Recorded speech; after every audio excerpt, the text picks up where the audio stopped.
Welcome back, listeners, to the Morning 4 podcast on this second day of the glorious month of May, which happens to be one of my very favorite months for a myriad of reasons. Growing up in the Midwest, May was always the first month you could really count on to stay consistently warm-ish. April was a toss-up. Some years it would warm up early, other years you'd see snow the last week of the month. So May to me was always the start of spring, and then ushered in very quickly behind it was summer. And I am a lifelong sun worshiper, and I've always adored May for that reason. I was also in classes let out for the summer when I was in college, and now this month is when my kids wrap up their regular school year. May is the month of my daughter Erin's birthday, my father-in-law's birthday, Mother's Day, Memorial Day weekend, and oh yeah, my birthday too. So I associate May with warmth, sunshine, and celebration, and I hope that will come across in each and every one of these podcast episodes this month. If you're new, welcome. Each weekday, I go through 2 fun facts, a feel-good news story, and an affirmation. Thanks for making me part of your morning routine. So let's get today started with... Number 1. How secure are you? I don't mean like, do you lock your front door, or do you pay attention in grocery store parking lots? Those are important. But I'm asking because today is World Password Day, and in an increasingly digital society, it's important to make sure that your passwords are all up to date.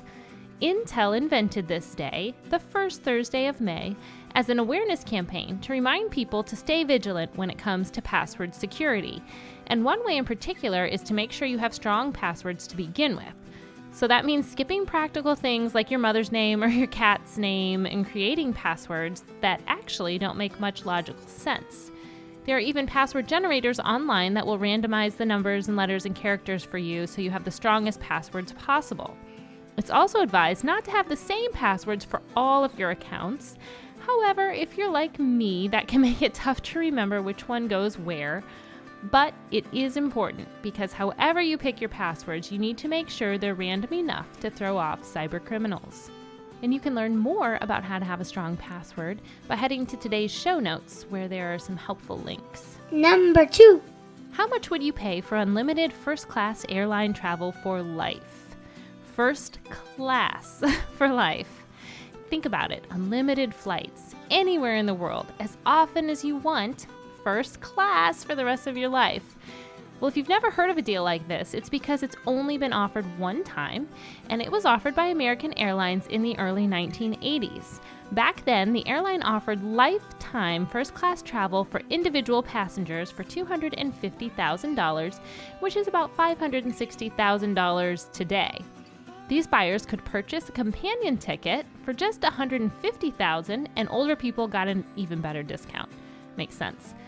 Well, 28 people took advantage of the deal, including super flyer Steve Rothstein, who booked 10,000 flights over the next 25 years. It's a lot of money, back then and now for sure.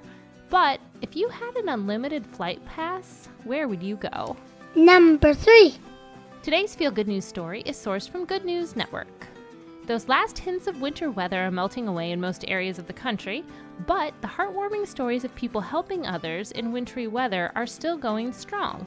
Like this one about a group of New Jersey high school boys who met up at 4:30 a.m. to shovel the snow from a driveway of an elderly neighbor. She had a dialysis appointment later that day. The group of 5 boys knew that the forecast was calling for 8 inches of snow overnight, so they made plans the night before to arrive at her driveway at 4:30 a.m. to shovel it before they needed to get ready for school and other activities. Well, one of their dads took a photo of the boys and posted it to Twitter, where it has received all the accolades and likes that it deserves. And of course, the neighbor made it to her dialysis appointment on time, which was the whole point of the kindness. Number 4.